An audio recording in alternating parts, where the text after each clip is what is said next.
We're going to get started. My name is Kirsten Hipkins. I'm the coordinator and director here at Community Alliance for the Homeless. Thank you so much for joining us today on our annual meeting. So it's just an overview of our agenda today. This is really basic. Anyone who's been through this training, a lot of it's going to be the same. At the very end, we'll go over some changes. We'll briefly discuss what coordinated entry is, the guiding principles set out by HUD required for coordinated entry, contributors, that's your all participants, roles and responsibilities within coordinated entry. We're going to talk about the databases that coordinated entry lives in, as well as how housing providers contribute to the coordinated entry system, documentation for coordinated entry, some changes to our coordinated entry by name list meetings, and then we'll go through some real action item steps in HMIS to help you guys with your processes. So COC, the Continuum of Care, is a regional or local planning body that coordinates housing and services funded by homeless families and individuals, primarily using funding received by HUD. We love acronyms in this world. HUD is Housing and Urban Development. That's our federal funder. CAF's core functions as the COC is to operate the COC that provides technical assistance, planning, and service coordination for the entirety of Memphis and Shelby County. The COC, that's Aaron's team here at CAF. We also operate and upkeep the Homeless Management Information System. That is HMIS, another acronym that we love. That's Tara Williams' team. And then here at CAF, and we design and implement a community-wide coordinated entry team, which is my team here at CAF, and which is what we're all here to learn about. We all know that the coordinated entry system is a way to connect unhoused individuals and families in Shelby County and Memphis to housing and the supportive services that come with that housing quickly and fairly. So how does it work? It's a simplified access process, meaning homelessness service providers use coordinated entry to refer people to housing programs funded by COC, YHGP, and ESG funding. We love acronyms. COC, YHGP is Youth Homelessness Demonstration Program. Priority help for those most in need. The system ensures the most vulnerable homeless individuals and families get housing assistance first. We like to pride ourselves in thinking that our system is easy to access. We've designed multiple access points through a no wrong door approach in Memphis and Shelby County that allows people who are unhoused or at risk of becoming unhoused assessed for their housing and needs. So why does coordinated entry matter? The goal is to make homelessness rare, brief, and a non-occurring event for everyone in the community by giving everyone fair and equal access. So guiding principles, these are things laid out by HUD that we abide in all of our processes. It's non-discrimination. Membership in a protected class will not be justification for restricting, limiting, or steering participants to particular match options. All participants within the coordinated entry system will have equal access to all programs, regardless of their race, color, age, religion, national origin, marital status, family status, pregnancy, parenthood, creed, veteran status, veteran's disability, or physical or mental disability. We also pride ourselves on fair access. All persons participating in any aspects of the coordinated entry systems, such as access, assessment, prioritization, or match, shall be afforded equal access in the coordinated entry systems, services, and resources without regarding to that person's actual or perceived membership in the federally protected class, such as your race, color, national origin, religion, familial status, or disability. Last one is low barrier. People experiencing homelessness seek COC coordinated entry system services are not discriminated against based on perceived barriers to housing. Barriers that are not considered or discriminated against when offering COC and coordinated entry services include, but are not limited to, domestic violence history, criminal justice involvement, physical, intellectual, and/or developmental disabilities, acute, long-term, and/or behavioral health conditions, including serious mental health illnesses, history of evictions, poor credit history, and/or housing lease violations.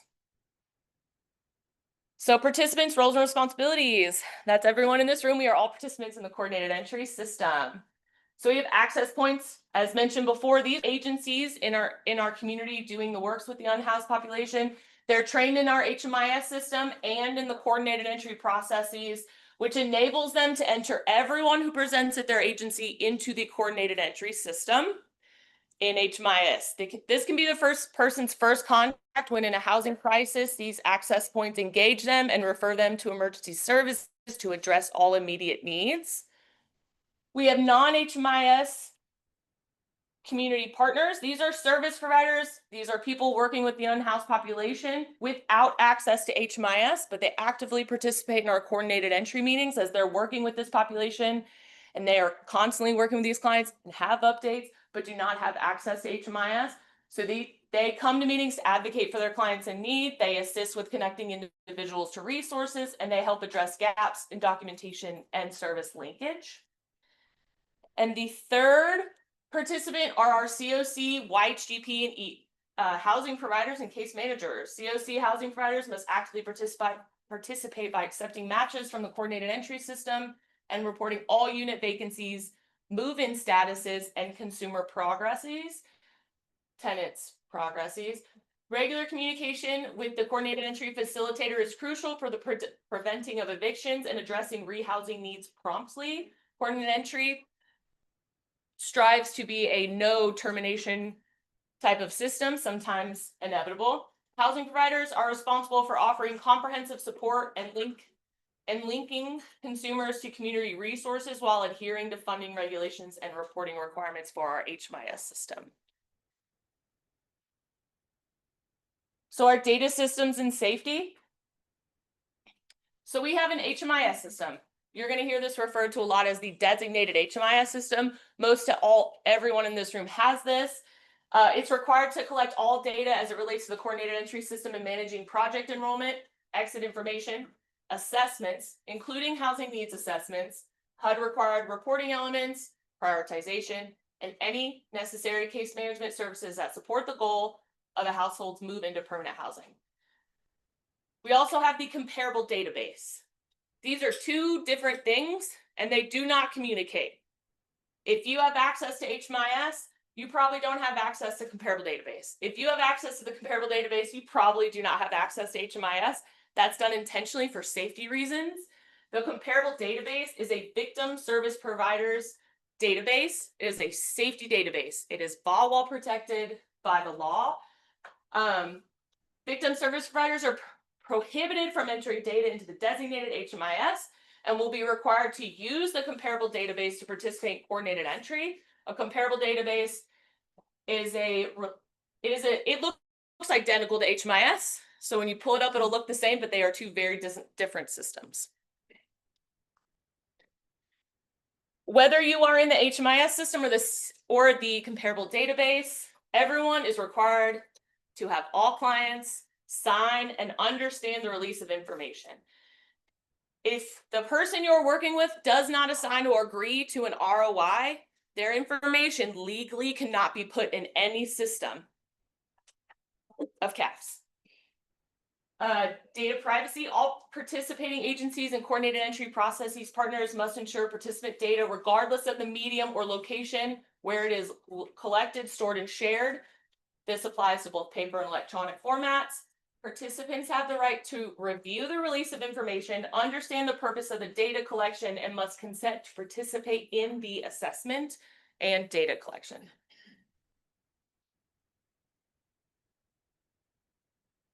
We want to make sure that our storage is safe, so do not email client information. Please do not send first and last names in emails.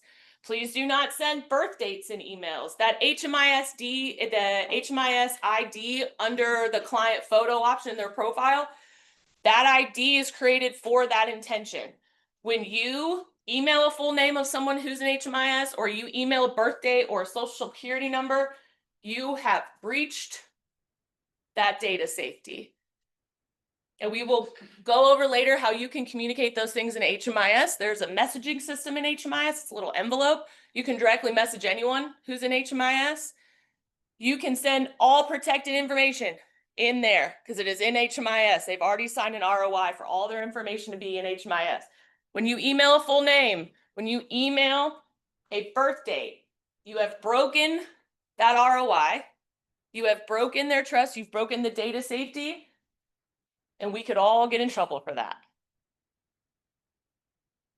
Coordinated entry is core element. So HUD, Housing and Urban Development set out many, many years ago saying all the communities have to have a coordinated entry system, and they gave us very bare minimum core elements. Every system has to have these 4 elements. You have to have an access, you have to have an assessment, you have to have a prioritization processes, and you have to matchmake. A lot of communities call matchmaking referrals. In our communities, we call them matchmaking. So we're going to review what those 4 core elements are, how they work in our community. So for access refers to how people experiencing a housing crisis learn about the coordinated entry system. It's an access crisis response services. The first contact that most people experiencing a housing crisis will have with a crisis response system is through a coordinated entry access point. Access points play a critical role in engaging people in order to identify and address their most immediate needs. So in our community, we operate access as a no wrong door approach. This is a national standard. What that means is people who are experiencing being homeless can access coordinated entry at all of the agencies that have HMIS and coordinated entry in their HMIS. So these are all the people that are a part of that no wrong door approach. To be very clear, some of these agencies have walk-up services. Some of these agencies see people all day, every day. It's a little more feasible for them to be entered into coordinated entry at these points. Would be our Catholic Charities of West Tennessee, CMI PATH, the Hospitality Hub, MIFA, and the VA.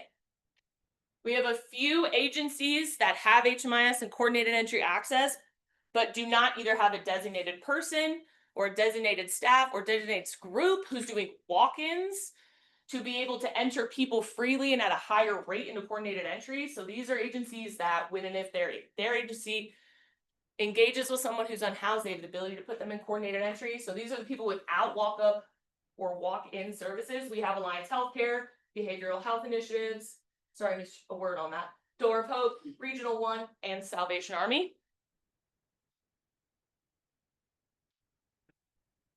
These are the 4 criteria for the definition of homelessness. We've all seen that.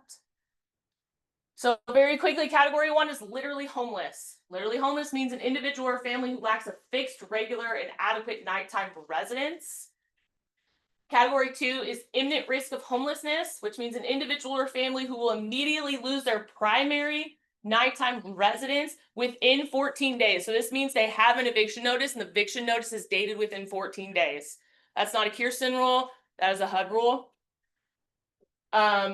Category 3 is homeless under other federal statutes, unaccompanied youth. So anyone between 18 and 24 are homeless. If they report being unstable, if they report not having a place to stay, category 3 is our youth. They are homeless. 18 to 24, HUD considers a youth.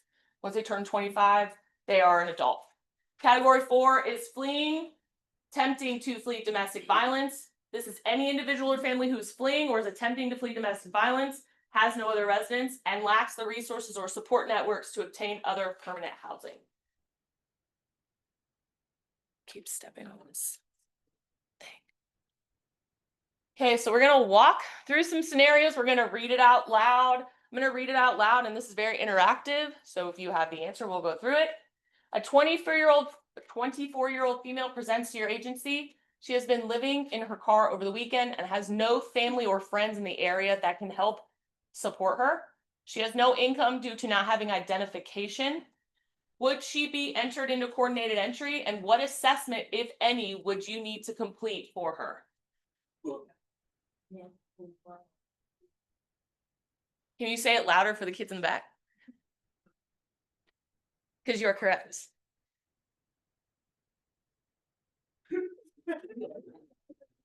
Yes, she's homeless from her definition. She fits 18 to 24. But as far as coordinated entry and what assessment, only the navigator should be doing a YHDP assessment unless it's something like AIG where I do outreach. Yes, you are correct. Since she's in that youth category, she reports being unstably housed. Yes, we are going to complete the youth assessment. You can ignore this part. This is a typo. We are going to complete the youth assessment in HMIS. That is listed as YHDP assessment. That's what that is. YHDP assessment is that youth assessment. And after the assessment, here's a new process that we're doing. If your agency is not a YHDP agency, meaning there's not a navigator housed at your agency. We have 5 navigators. I think they're all here. They're all housed at different agencies. If a youth presents at your agency and you have a navigation program in that agency, after you've completed this YHGP assessment coordinated entry, you are to call that navigator, connect to that navigator. If you are an agency that does not have a YHGP navigator housed in your agency, after you complete the YHGP assessment in HMIS, you are then going to review with that youth the list of navigators, and you are going to assist in a warm handoff phone call to a navigator right away so that they can get connected to a navigator right away. This is a process we changed due to youth getting that assessment and it taking, because of the processes, it was taking too long for them to get connected to a navigator. This is the quickest way we can do that. Everyone's going to receive one of these today. We have one more scenario, I believe. A 68-year-old male presents to your organization. He states he is a veteran and has been couch surfing for the past few months. He gets Social Security each month and needs help with housing. Would he be entered in a coordinated entry? And what assessment, if any, would you complete for the veteran? Tricky part is couch surfing for veterans. Anybody? No. Yes, say it louder, please. Michigan can still consider homeless if they're couch surfing. Yes, so this is confusing a lot for people. If they are a veteran and they are couch surfing, HUD says that they are homeless. If they are an adult and they're not a veteran and they're couch surfing, HUD says that they are not homeless. They prioritize those veterans that if they are couch surfing, if they don't have a lease in their name, they do not have permanent residency, veterans are homeless. So for this one, yes, you're going to put them into coordinated entry and you're going to complete the MVA. The MVA is called the Memphis Vulnerability Assessment. That MVA is how you put them on the by name list. No one can be placed on the by name list without the completion of the MVA. Make sure to mark him as a veteran in his profile so that he populates on their profile page in HMIS at the bottom and asks if they're a veteran. If it says anything but yes, they will not populate on the veteran by name list. That's where HMIS pulls that data. If you are unaware if someone's a veteran, there's also don't know, unaware, data not collected. From there, they will be put on the veteran by name list to be connected to services. Any questions about the couch surfing part for veterans? Saw some confused faces. Yeah. Okay. The next core element is assessments. So we went over access, now is assessments. HUD requires that each COC incorporates a standardized assessment practice across the coordinated entry processes, regardless of the specifics of the COC's assessments. In coordinated entry processes must collect sufficient information to make prioritization decisions. Assessments include HUD required data sets, but assessments also document information about the barriers the person faces and any characteristics that might make them more vulnerable while being unhoused.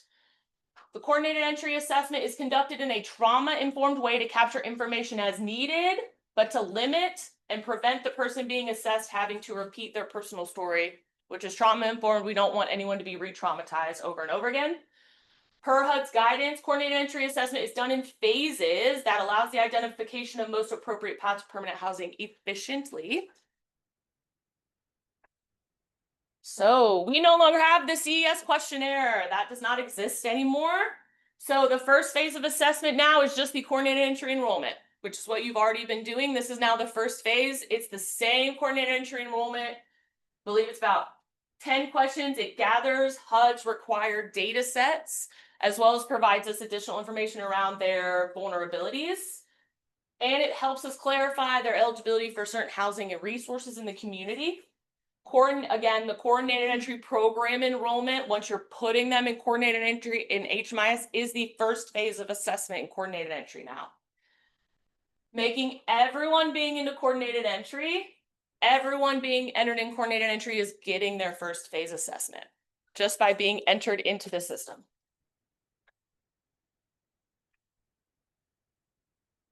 So the second phase, after completing the coordinated entry program enrollment, the second phase is the Memphis vulnerability assessment for all entering coordinated entry so they can be placed on the binding list. Unless they are pursuing a diversion program. Currently, the only diversion program in our system currently is called the ALBH program. You'll see that in the middle. That stands for Affordable Low Barrier Housing Program. They do not get an MBA. So you either do the MBA or they're going into a diversion program. When you enter them into coordinated entry, you will know if they are pursuing a diversion program. And if they are not, we're going to do an MBA and put them on the by name list. So let's break it down just a little bit. The first phase, again, is just enrolling them in the coordinated entry process, in the coordinated entry program into HMIS. From there, we determine if they're a veteran, or if they're everyone else, gets an MBA and a by name list. Unless they're pursuing a diversion program like ALBH.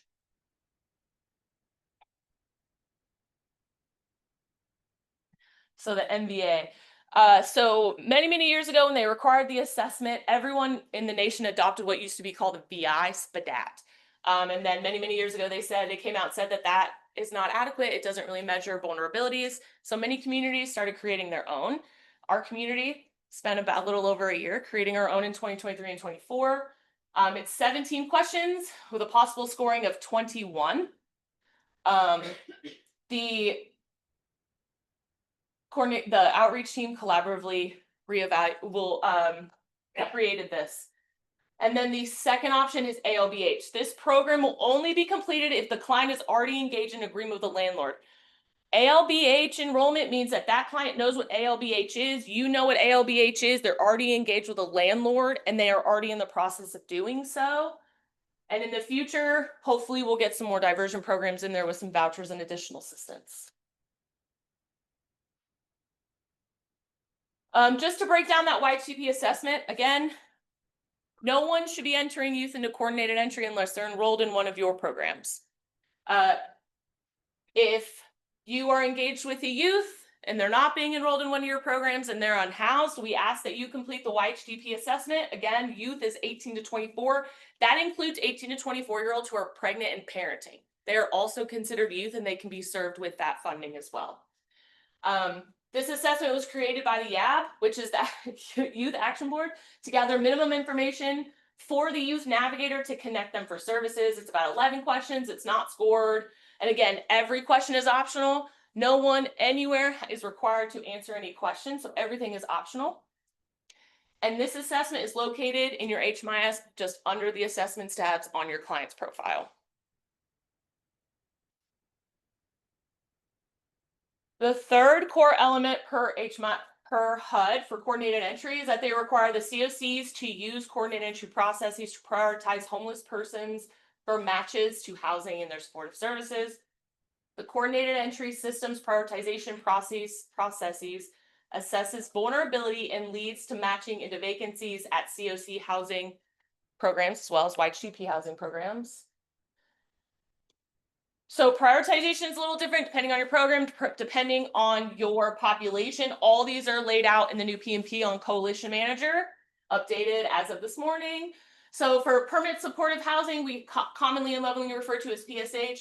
Our first priority is also always going to be chronically homeless people with the most severe service needs. Priority number 2 is chronically homeless individuals without severe service needs.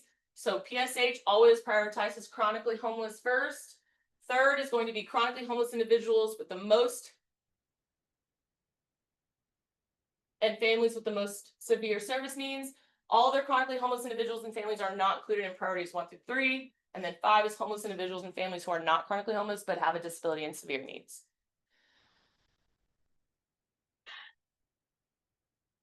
It's a good break. Rapid rehousing is a little different depending on your population as well. So for families, we're always for all of them, we're always going to prioritize anyone experiencing domestic violence. Will always be priority number 1. For families, it'll be if there's a pregnant member in the family, length of time homeless, single parent, and 3 or more dependent children under the age of 6. Child with a documented disability. These are the things we look for when prioritizing families for rapid rehousing. For youth, It's a little different. Those who are experiencing domestic violence, vulnerability to illness or death, high utilization of those crisis emergency services, and a risk of continued homelessness. For individuals, again, we start with those who are unsafe, length of time homelessness, and deteriorating or potential deteriorating health or mental health. Okay, so we have some tie-breaking criteria. Sometimes we'll get two clients that look identical on paper or the case conferencing feels to be the same. In those cases where two households have the same prioritization score, tiebreakers will be veteran status, length of time homelessness, and lowest household income or access to mainstream resources are used to determine who receives priority. Coordinated entries, whole intention per HUD is to serve the most vulnerable. So we are looking at those people who are most vulnerable in that moment. We have another scenario for prioritization. Client A is a PSH match ready client. They are chronically homeless and it is documented fully, which means in HMIS, their VOH reads that they are chronically homeless. They are 57 years old. They have been on the by name list for 6 months. They are connected to their organization and they meet with that agency on a regular basis. Client B is PSH match ready. Their VOH does not show each month homelessness, which means they have a VOH and it's probably a letter that says, Billy Joe has been homeless since January 2026. HUD requires that a month and a date of that year is listed on letters for me to count that month towards that person's homelessness. We're going to go over VOHs later. They are 57 years old and medically vulnerable. They have been on the by name list for 6 months and they are connected to their agency that they work with and they meet with regularly. So between these two clients, who would we prioritize for that opening? Okay. Why client A? Because they're-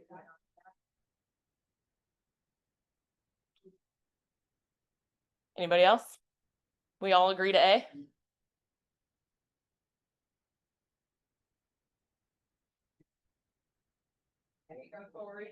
There it is. So HUD makes us require anyone who's reported any type of medical or mental vulnerability or anything that's deteriorating. So even though they're not connected, we will put a phone call or an email out to this agency. Due to this person being medically vulnerable, we don't want them to continue to deteriorate outside or wherever they're staying. We will reach out to see if that documentation is able to be obtained. Simply because they are medically vulnerable. Do we have an answer on this one? Okay. So the steps for us for this one is we would prioritize this person, but we would not send them immediately. We would reach out to the agency to ensure that that documentation cannot be obtained, because sometimes it's as easy as somebody filling it out correctly to be able to house that person. Does anybody have any questions about that? Yeah. How do you document medical vulnerability past to notes at a case conferencing? For example, both clients are receiving income from the Social Security office. Mm-hmm. So it looks the same. Yeah. But we know during a case conference and notes in HMIS, but is there another way other than that to document medical, whether it's physical or mental vulnerability? Yeah. Does anybody have any ideas on that? Okay. One of the big things that we've been looking at is on the coordinated entry enrollment, it asks about long-term disability. And it will ask not just if you have long-term disability, but it'll ask breakdown after that if you have one. On top of that, in the NVA, it asks about physical health. So we look at those things on top of your case conferencing and meetings, but also a lot of you actually engage and see a lot of the same people over and over again. And in case conferencing, a lot of times we can all concurrently agree when someone is more medically fragile than others. I don't recall asking for any type of medical docs, but if we ever got to a case conferencing situation where everyone in the room felt like two people were just as equally fragile or vulnerable, that would be a more extensive conversation with the providers, just because we're not privy on their situations every day. It's a very good question. Yeah, absolutely. And we have one more prioritization scenario. Client one is rapid rehousing match ready. They are 25 years old. They will need income and employment supports. You're going to see that note a lot. It's just a nice way of saying that that person does not have income. And we know in this community to just sustain, everyone needs some sort of income. So we use that note to tell everyone that this person needs those supports. And has been unsuccessfully matched one time before, but has reengaged. What that means is they were on the by name list, they were matched to a rapid rehousing opening, and they were unable to get either enrolled, complete their intake, or finish it. But since then has reengaged with their agency. Client two is rapid rehousing match ready. They are 27 years old. They work a part-time job, has no history. They have no notes or check-ins in HMIS for the last 2 months, which means they were marked as rapid rehousing match ready 2 months ago on the by name list, but there's not one note and no one's heard from him in 2 months, them in 2 months. Which one would we prioritize?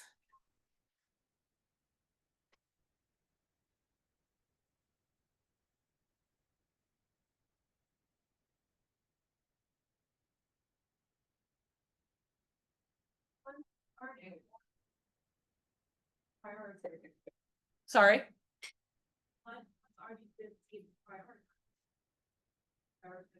Yes, yes. Thank you. That's a great way to put that. If someone has been prioritized and they've been matched, if they were unsuccessful in that first time and they've reengaged, if they've reengaged, that tells us that they're still in need. So we will prioritize the first one to try and get that match successful again. If no one's heard from anyone in 2 months, that's 60 days. That's a very long time. We will, if we don't know anything about their situation, we can't assume. Now, if this person was medically fragile, this changes the game a little bit, right? Like if this person was pregnant or medically fragile, it makes the scenario very different, which is why the details and prioritization are really important, which is why we need as much information about these client circumstances as possible to be able to make these decisions. Because of course, as you know, the resources are smaller than they need. Thank you. It was a great answer. Last core element is matchmaking. You're going to hear HUD refer to this as referrals. We use the word matchmaking. Coordinated entry facilitators, who are the people that are going to run the by name lists, they match housing openings to clients both in and outside of coordinated entry meetings, with client discussions at the by name list meetings to ensure low barrier eligibility requirements for COC and YHGP funded housing programs are met. Matchmaking relies on coordinated entry prioritization practices and active coordinated entry meeting participation, ensuring fair and appropriate placements. COC housing programs serve the community's most vulnerable individuals through coordinated entry, including those traditionally difficult to house in line with HUD's priorities. Once a match is made, a collaborative, warm handoff is scheduled between the housing provider and outreach service providers to ensure clear communication and a seamless transition for clients. The coordinated entry team will match eligible clients to available COC and YHGP housing programs, openings within 3 business days of the reported vacancies. We're changing our meeting process a little bit. You're going to learn about that more. A lot of that will happen in meetings now. We're going to touch on warm handoffs as well. Warm handoffs. This is new. We now have a coordinated entry policy for warm handoffs. It is best practice. When your client is matched with a housing provider, a warm handoff is a critical next step by personally introducing your client to the new provider, their housing provider. You foster a sense of trust and that direction contributes to their long-term stability in a home. There are several ways that this can be done. Connecting the client with the housing provider via a conference call. We know we're all very busy. I recognize that. I love that. We need to be the go-in-between between the client and the housing provider. Make sure the client knows who their housing provider is before their initial intake. If you cannot meet with the housing provider with the client, if you are unable to meet with them together, please do it via conference call. Please educate your client on where they're going, what they can expect, what's going to happen, so they're not going in blind. Connecting the client with the housing provider in person. A case conference or a case manager or a care coordinator if you are able to go to the meetings with the client housing provider to make sure that their needs are being met and that they understand everything that's happening, because all three of us are going to speak different languages and you know the client best. There is a new coordinated entry policy on this. It is now part of the coordinated entry processes as best practice put out by HUD for housing providers and all coordinated entry participants, meaning when someone is matched, we ask that those who are working with the clients communicate with the housing provider first or with that client all at the same time. This you. I'm going to hand it off to Pamela. Thank you. Hello, I'm Pamela Sava. I work here at CAF with Pearson and Coordinated Entry. Do we have any questions about the warm handoff before we continue? Perfect. Okay, we'll talk about COC housing providers. There are 3 housing types. We have permanent supportive housing, rapid rehousing, and transitional housing. Permanent supportive housing, the household must include at least one member. It could be the HOH or the child with a disability. The housing has no designated length of time and continues until the participant chooses to exit or is terminated from that project. Supportive services to meet the participant's needs throughout the entire duration of their PSH stay. For rapid rehousing, it's short-term and medium-term tenant-based rental assistance and supportive services. No requirement for that any member to have a disability. Supportive services may be provided for up to 6 months after that rental assistance ends. And then transitional housing, temporary housing with supportive services to facilitate a household's successful transition to permanent housing within 24 months. And then for PSH eligibility, it is for a person with disabilities. PSH can only assist individuals with disabilities and families in which the adult or the child has a disability. Disability is defined as having one or more physical, mental, or emotional impairment, developmental disability, HIV or AIDS. And then once a participant's disability is documented, the status does not need to be recertified after that intake, and it doesn't expire. The final rule on defining chronically homeless went into effect for the COC program in 2016, and HUD published a notice establishing preference that PSH project prioritize chronically homeless individuals and families. So chronically homeless is defined as is homeless and lives in a place not meant for human habitation, a safe haven, or an emergency shelter, and has been homeless in such a status for at least 1 year, either continuously or at least 4 separate occasions in the last 3 years. And then PSH participants are required to pay 30% of their income to the PSH project, and failure to do so will result in lease violations. Then we have rapid rehousing eligibility.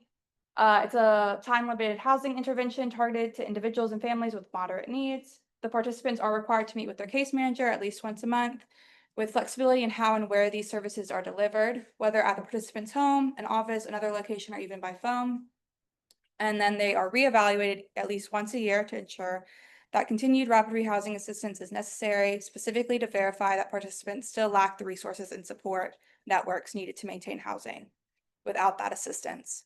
And then tenants pay a share of the monthly rent that gradually increases as their income increases. And then at the end of the rapid rehousing assistance, the tenancy continues according to the term of the initial lease, and the household is responsible for that. Yeah. Okay, so like, I just had I understand Ed said each time increase within the program, like even if they doesn't increase the cost of testing, because you're trying to. Right. But it's not She said that in her program, the cost of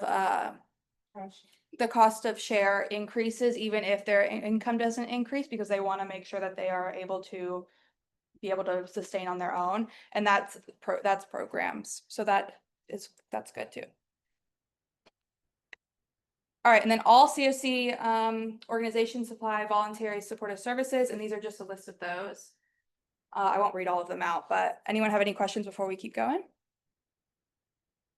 Okay, perfect. And then CES housing program vacancies. All COC, YHDP, and ESG housing providers must enroll new participants exclusively through the COC CES matchmaking process. To ensure prompt referrals and minimize vacancy rates, providers are required to notify the CES facilitator of any current or anticipated vacancies within 14 business days of them becoming aware of them.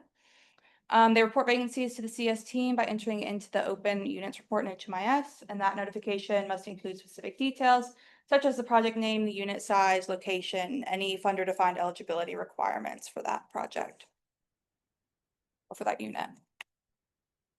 And then client population change following the matchmaking. When a COC CES housing provider reaches or receives a match and the housing provider's targeted population does not match or is no longer a match to the population primarily served, these are the steps to be followed. You'll immediately contact the CES facilitator, discuss the population change or the population appropriateness, and then the CES facilitator will then seek clarification through direct contact and HMIS history to clarify and ensure that the match is appropriate to the population of the housing program and the clients that are being matched.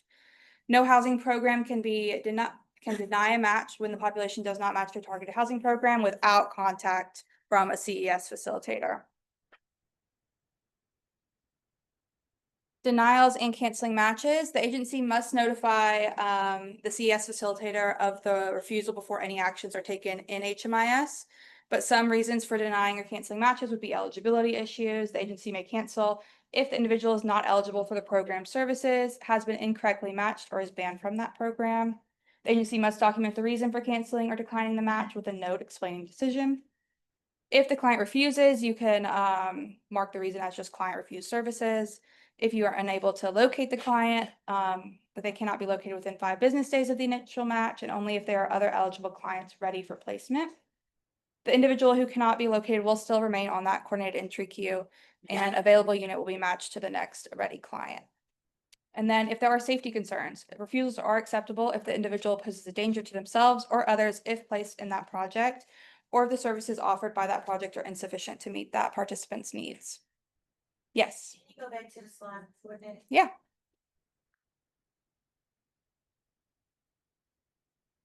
Thank you. All right, and then a CES housing transfer. When a participant in a COC housing program requests or requires an internal transfer, the following steps should be followed. The current housing provider will complete that internal transfer application on behalf of the participant.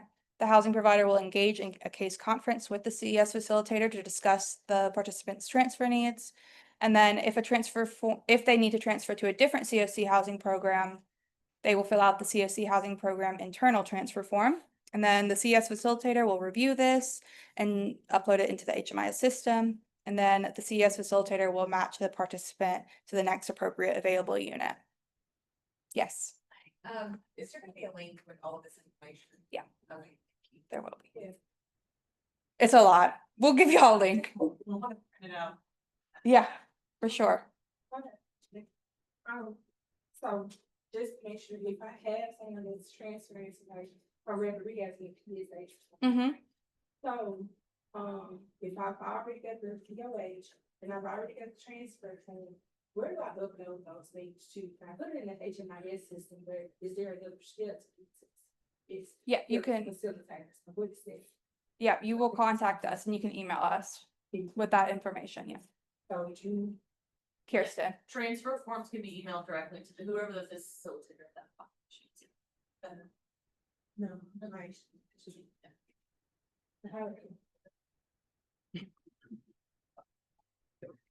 Okay, and then here is what the internal transfer form looks like, and then the second form is just the rapid rehousing to PSH or vice versa form. Okay, rehousing CES clients. The general rehousing policy is that individuals may be rehoused within the same program multiple times as long as the program is willing to accommodate them. Additionally, a client can be rehoused in up to 3 separate housing programs before they must exit and then restart the CES process. This decision will take into consideration any other resources needed to help the client succeed and is contingent upon the program's acceptance of the match. For immediate rehousing, certain situations may necessitate an immediate move from one housing unit or program to another. And those can be fleeing domestic violence, or a client requires more intensive support or case management services, such as programs with more intensive mental or behavioral health services. And then there are also non-immediate housing situations with the client just requesting or wanting to move to a different housing unit or program. Or they may violate their lease agreements and need to be transferred into a different one. So those are, that's that. Any questions? Okay. And then eviction prevention strategies, it's important to note that just because the client has a lease violation, it does not automatically mean that the client must be evicted. Programs should uphold every strategy possible to work with a client and understand why violations may be occurring and create a plan to help link clients to additional resources or services. Before an eviction outside of extreme violence or criminal activities occur, programs should contact the CES facilitator for additional resources or support. Then we have COC housing program termination. Anytime a PSH program termination is being considered, it is required that the housing program communicates any issues with the CES facilitator in case conference and weekly meeting in order to tackle barriers and find solutions. Rapid rehousing rental assistance payments can only be made for those units that pass the Department of Housing and Urban Development housing quality standards within 30 days of an initial and annual inspection, and then failure to comply with those federal regulations of the program will result in the form of the termination of the program. And then per federal regulations, clients must receive an annual assessment of needs and provide all required documents to verify program eligibility initially and as changes occur. And then termination will also occur if the qualifying member of the household is institutionalized or incarcerated for 90 days or more, moves out of the service area, voluntarily exits the program, or they are deceased. And then here is the form for termination of program client. And these forms haven't changed. And then we'll get into CES documentation. Participants in the CES must provide specific documentation to verify their eligibility per HUD. The two main documents are the verification of homelessness and the verification of disability. The VOH is one documented encounter, physical observation of living situation, or HMIS record indicating homelessness within a month is sufficient to verify homelessness for that entire calendar month, as long as there's no evidence indicating a break in homelessness for that month. And then there's VOD. It's a form that confirms a person has a physical, mental, or emotional impairment that makes it difficult for them to live independently. Health provider can sign this form, which is only valid for housing purposes and not valid for obtaining disability benefits. Yes. I have a question about the verification of homelessness. So when a client presents, even if it's the initial time, because the client can self-certify for 3 months. So upon intake, like if I engage with a client and they say I'm sleeping in my car, should the response be go to the hub and get a VOH, or should I be giving them the verification, the self-cert, so that I can go ahead and do the intake? You can have them self-certify, or if you feel confident and you've seen like their car, if you've seen where they are, you can verify that as well. You can do that yourself. Just making sure. Yes. So the self-certification, does it have to be the prior 3 months, or can I verify like the last 6 months and they can verify the 3 months prior to that? She asked if the self-certification has to be the prior 3 months, or if they can use any 3 months. They can use they can self-certify for any month that they need to. And we're gonna look at all the we're gonna look at VOHs in a minute. Yeah. Which verification is this? Let's just say I'm the referee and nothing to say this. But let's say if I get to the intake process and this person has some severe, because I got know they had like severe problems that they probably won't be okay if they're rehab. So do I stop at that point and then further the permanent support advisor, or still just regular rehab and then pick them on the finance? And is this I am YHDP. I guess regular rehab. And so a lot of them are struggling with the process of regular rehab.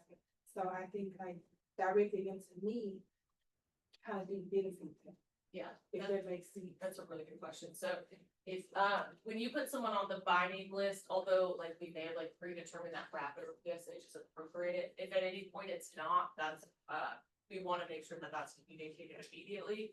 But putting them on the binding list and with that case conferencing is part of like us to determine what type of housing program is best for them, because just putting them on putting them in the system. Like if it's not working, then yeah, we want you to like stop and make sure that we aren't like putting them in a different situation and that there are like PSH of it. So even if they're already in the rehab, I know it's the.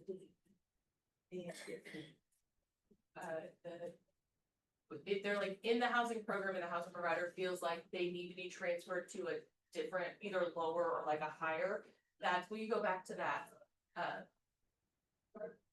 back one more. So this one on the right, it'll say like rapid to PSH or PSH to rapid. And then there's a portion to fill out for it. But a lot of this will be discussed in our binding list meetings too. We're gonna change how we do that a little bit. There'll be opportunities for housing providers to talk about these instances and try to case conference and prevent them or get to them as possible. So I got this one off the main page where it's requirements. Yeah. Is this one also? Yes. All of our forms and our PNP are now on the coalition manager. Yeah, that says that. Okay, perfect. Yeah, they're all on the coalition manager. All right, anybody else have any questions? Okay. Verification of homelessness, third-party verification in the form of an HMIS printout. They can be a written referral or certification by another housing or service provider. It can also be a written letter of observation with specific dates by an outreach worker, service provider, licensed professional, law enforcement, agency, organization, business owner, etc. It just can't be a relative. And then a letter of verification written by an applicable emergency shelter, or the individual can self-certify. And then VOH to demonstrate chronic homelessness, this would be for PSH. We must do our due diligence to make sure it's documented fully and a third-party documentation was made. Chronic VOHs must total 12 months and literal homelessness. It doesn't have to be consecutively, just at least 4 separate instances over the last 3 years, which would total to 12 months. And then here's what all those forms look like. So this is third-party form, shelter, program, facility. This is what unsheltered looks like, third party. And then this is what a self-certification looks like. And then here's an acceptable letter. So if you're writing a letter, if your agency is writing a letter for this unhoused individual, it must be on a letterhead, it must be typed, it should be signed, and it must have each month homeless. It should have the month, the day, and the year of each month they are unhoused.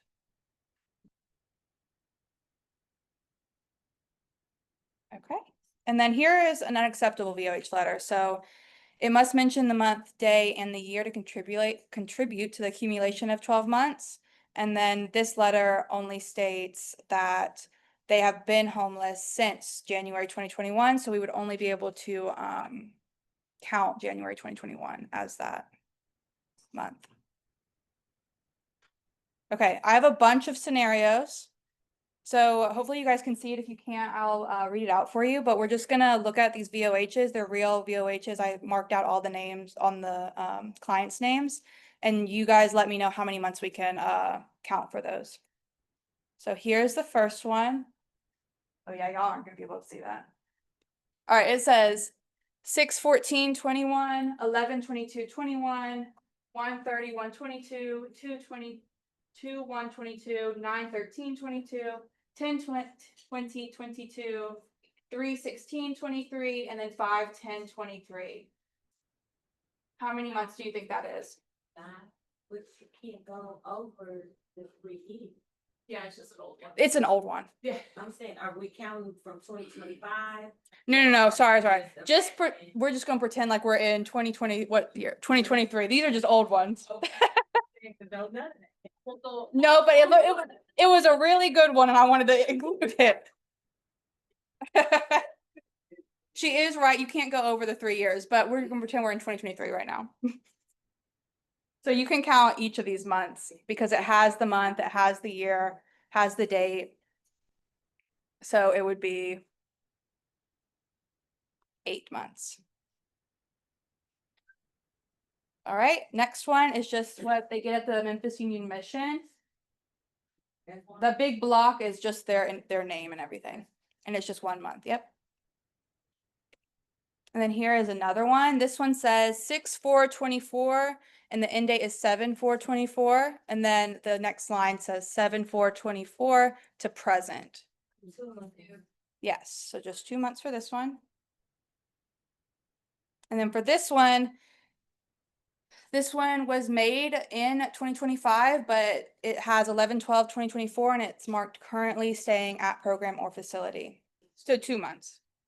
Where are you getting the third?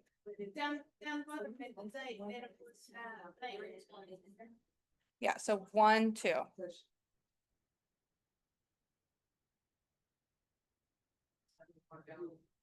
Okay. Next one is 8/1/2024 to 8/6/2024. And it was made in August as well. That would just be 1 month. But I do want to note that it says down here has continuously signed in for our services at the hospitality hub for 1 year. So there should be additional VOH that has those dates in it, because this is a self-certification. But since it says that they've continuously signed in for the services at the hospitality hub for 1 year, there should be an additional VOH, which I think there was. The history. Mhm. Yeah. Or history, like under the services. Okay, we have a few more of these and then we'll keep going. For this one, it's also self-certification. The dates say 12/1/24 to 12/31/24. Then it says 1/1/25 to 1/31/25, and then it says 2/1/25 to 2/28/25. I mean, 3 months. 3 months because it's a self-certification and they can only certify for those 3 months. Okay, and then I think this is our last one. I loved this example, so I put it on there, but she literally has all of the months in, and you can put the 7/23/2025 through 7/31/2025, since that is just 1 month, and you can count that as the 1 month, and then it has the August, and then it has September. So those, it would just be 3 months. 3 months. Okay. Oh, there is one more, sorry. This one says they resided at Calvary from 1/3/25 to 1/27/25, and then it says they also resided there 6/3/25 to present. That's 3. 1, 2. So 2 months. Each Perfect. one it says to present, we gotta go back and then Yes, the correct. outreach person or whoever as the document president. All right, that was a lot. Any questions on that? Okay.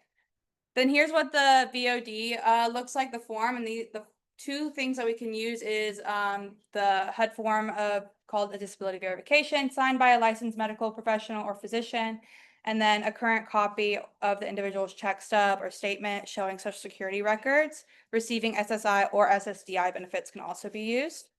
And VOD is only required to obtain if permanent supportive housing is the program that they're going for, and VODs do not expire.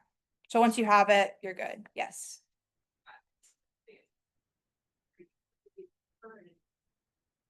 Check stuff, and so can we use like a BOI, like the, not the check stuff, but like the letter. Yeah, the statement of income we can use as a VOD. But it doesn't speak print and it's expired. The current copy of the individual's check stub. Oh, I see what you're saying. No, it just needs to be a statement.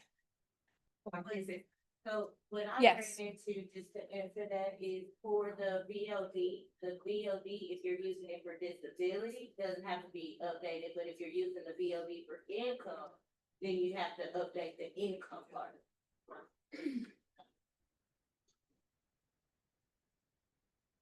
Okay. Then some supportive documentation for rapid rehousing. You need at least 2 IDs. So that could be ID, birth certificate, or social security card. And this is because they need to obtain their lease and the MLGW in their name. For PSH, it's not required, but it does ease accessing mainstream resources and securing employment and generating income. And then verification of income or pay stubs. Income is not a requirement for any enrollment, although for rapid rehousing, it can facilitate the leasing process. And then for PSH, they do have those program requirements of paying. Okay, CES meetings. We have had an advisory committee for the past 6 months, I would say, and they've been going over how we do our meetings and how to make it more efficient. So it's going to change a lot in the new year. And so it's not going to be all on one day or all on different days anymore. It's all going to be on one day. So same monthly time frame. So the second Wednesday is when we will have all of them. It'll start at 9 a.m. and it'll go through until noon, give or take. So you'll have your individual, your family, your veterans, your youth, and then your CDB. And that will be in person the first meeting of the month. And then the second meeting of the month will be virtually. And then we also have a handout for this too. We'll give to you. Yes, Tori. I have a question about that.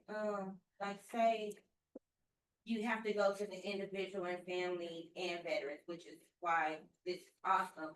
But are each one of these different links? So like, do you have to hang up from the individual to go No. to the family, or would it be?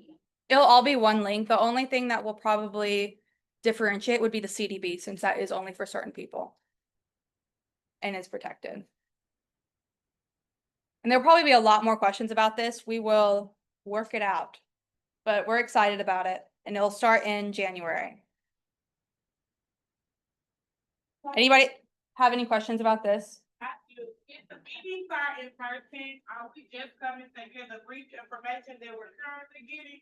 Or are we getting like, I don't know, some movement after the meeting? Like if the meetings are of approximately 15, not even 15 minutes sometimes, so I Right. drive all the way up here for 15 minutes and then I, And then- Right. In these meetings also, she asked if there'll be more information what we're gonna do for these meetings. If there's matches or openings available, we will match them in those meetings. Okay. The agenda has also changed with the advisory committee helping. So we've decided to do service providers and housing providers all together in these meetings to make it flow better. So we've been already doing this, but we do match ready clients, the PSH and our rapid rehousing. Then we do current and future openings if there are any, and then any updates on the previously made matches. And then at the end, as always, we case conference, but that may look different for housing providers. We can discuss tenant discussions, warnings, transfers, terminations, anything they need to discuss. And then for service providers, it's just like your regular case conferencing on your clients. For all populations, this will be the agenda moving forward for all populations. Pamela will be facilitating individuals. I will be facilitating families. And then I will also be using CBD. The CBD is the comparable database. That's the DV population. And then youth and veterans will also be happening, but it will maintain the same agenda for every population. And it will be in this room. We already have this room reserved for all these dates that are in person on your page. For the virtual meetings for this, it's gonna be one Zoom link. It's not gonna change all year. And when you sign in, you make sure that you're here, you are going to get a follow-up email today, and that Zoom link for that virtual meeting will be the same all year, will be in that email. Will also be on Coalition Manager, which you all should have access to. Slide that you've already seen this on the previous slides. It just is a flow chart of where to put them and what you should do with your clients. And then that is it for me. And we will have Ricardo go over HMIS action steps. Hello, good morning, y'all. It's good to see y'all all here, all, bright faced. We're gonna go over some quick refreshers just to kind of remind people the steps to do coordinated entry enrollment, as well as some other quick tips that we might need some refreshers on. I'm gonna go through it first on the PowerPoint, and then I'll show you how to do it on the actual website after we're done with that. And then once that's finished, I'm gonna have y'all sign up again for the HMIS newsletter. Good information on there, keep track of meetings or updates. So we'd love to see you add yourself as well. So moving on, to begin, we are going to go over how to enroll people into the coordinated entry system. Make sure you're logged into the agency under coordinated entry. It's located under your name in the top right of the corner of the screen. You'll go to programs on that client profile, and then you can see the enrollment for coordinated entry under programs when you're under the coordinated entry agency. Next, we're going to show you how to toggle someone onto the by name list after you complete the MVA. So after completion of the MVA within the coordinate entry program enrollment, there'll be 2 toggles. All right. One will be individual and one will be family queue. We ask for you to select one or other, right? Because they're going to be on the different lists. Once a toggle is selected, the note box will pop up for you to add notes to that by name list entry. The note you enter there will populate on the by name list. So make sure that it's information that's pertinent, information that's going to be necessary for this client's enrollment. Try not to put anything that might be just small, like thank you or received, because that will populate onto the list and we'll see thank you on the by name list, right? So just as another reminder. And once you click save, they will now be placed on the by name list. And we also have this for people who might want to be re-enrolled, right? So if you want to re-enroll a client into the coordinate entry after they may have been auto-exited, or maybe if they're still engaged, you want to figure out how to actually re-enroll them after this. Make sure you're logged into coordinate entry. It's the agency drop down right underneath your name in the top right corner of the page. You'll locate programs under the client profile. You'll locate the coordinate entry enrollment. And then at the top left of the enrollment, you'll see that little edit pin, right? You'll click that edit pin and then it'll bring you to the coordinate entry page, right? And then you can click the exit button for that coordinate entry page. Scroll to the very bottom of that screen and you'll see reopen client, right? And you can take a picture of this as well. And I'll show you how to do it as well once we go through it. Yeah, so this all will be on the same PowerPoint. And I'll just be able to be here today to show you the process like in person, right? By name list notes. So if you are the care person in HMIS, you will receive a notification for changes or note changes on the by name list through the HMIS messenger system. So like we mentioned earlier, we'd like for you to message about the names and personal information of these clients through the HMIS messaging, function. So you will receive any alerts or changes to your by name list clients that are under your case holding or your case management load through the messaging app on Clarity. So you can click that little envelope button in the top right of your screen next to the waffle function, and you should be able to open that up and see any messages or changes or new notes added onto your clients on the by name list. As another note for that, if you reply to that reply, it will populate on the by name list. Just kind of how I was saying, if you reply thank you received, you'll see thank you on the by name list, they're received, right? So try to only reply to that note when there's something you want to add, something you want to change, or if there's something that's incorrect on the previous note, right? Just to keep that clean. We want to have clean communications just so that we don't have a bunch of other text on there that might not be pertinent for the client. Also, non-care persons will not receive any message about changes to the client's by name list or any notes added, right? You have to be the case holder to see any notes or any changes applied, right? I'm sorry.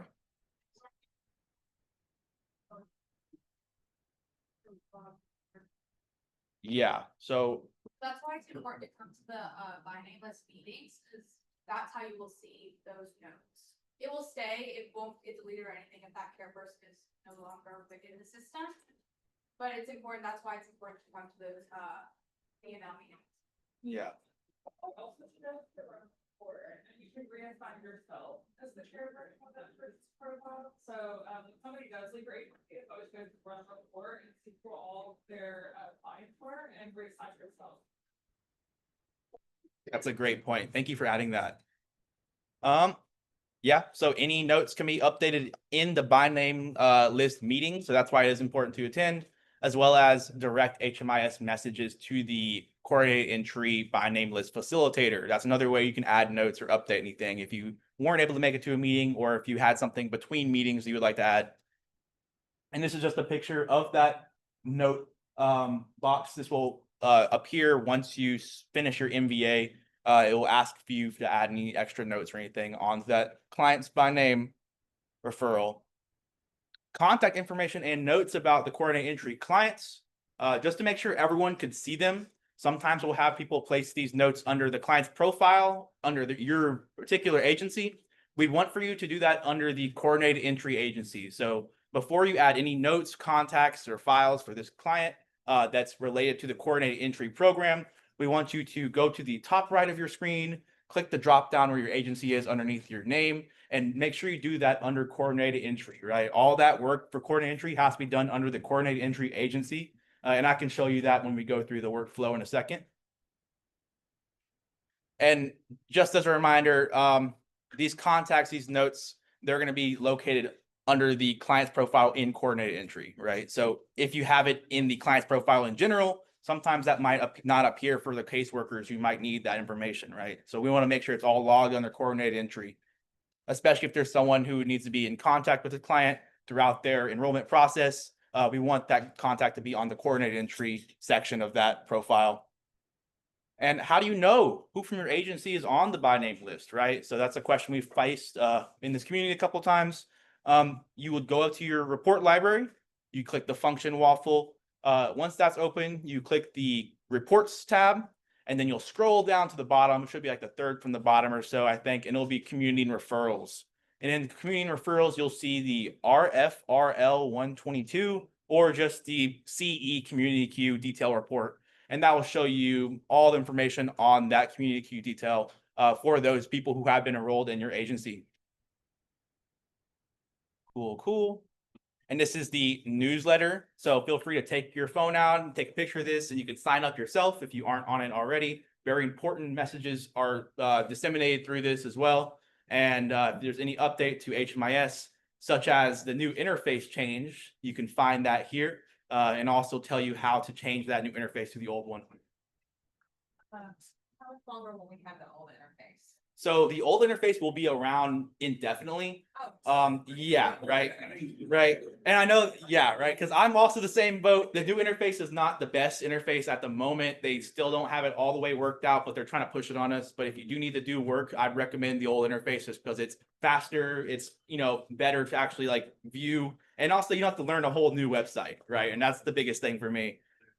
Any other questions before I move on to the live demonstration? Home screen. We have logged ourselves into the coordinated entry agency, and you can find that from underneath your name in the top right. If you click that down arrow, it will allow you to select that. So now that we begin the enrollment process, we're going to first go to a client, right? Luckily, I have a client over here that's ready for me to use, and this is just a tester account. So you can click this client's name, or you can search it in the bar at the top. And then under this client's profile, and we can still see that we're under coordinated entry, right? On the top right. If we click programs, then we can enroll them into coordinated entry, right? So if you click this down arrow here, it'll be very similar to any other program enrollment. You can click enroll. And this enrollment screen will be very similar to the other ones. It's going to ask other questions as well. But since we already have an enrollment, we'll just click back to programs and we'll go to edit. So now they've been enrolled in coordinated entry. You can see that they're under program history. We'll click this edit button, and now we'll do the NVA, right? So you have to do the NVA after enrollment. That's going to allow for, placement in terms of their vulnerability. So once you click start, it should allow you to do that NVA. Apologies, let me search for another one real quick. And we have this NVA filled out already here. So we'll just go ahead and click. Once you finish that NVA, this next screen will pop up. Yeah, so that's actually going to be under the coordinated entry agency. So in order to have the NVA, you have to go to the top right under your name, and you'll have to click that little arrow where your agency's name is, and then you'll select coordinated entry underneath there. All right, and this is showing you the score from that NVA. And you would select on the by name list through these individual or family selectors, right? So once you complete that NVA, you would designate them individual by name list or family by name list by selecting one of these on depending on that client's personal, situation, right? Yeah, let me go ahead and, so there we go. And then once you click this button, it will bring up the by name list notes screen, right? So you can add any notes with that referral, whether there's anything information that is important for this client to have on their by name list, I guess, enrollment for any navigators or anyone else who is going to be dealing with this client to see. And this is going to be their enrollment onto that by name list.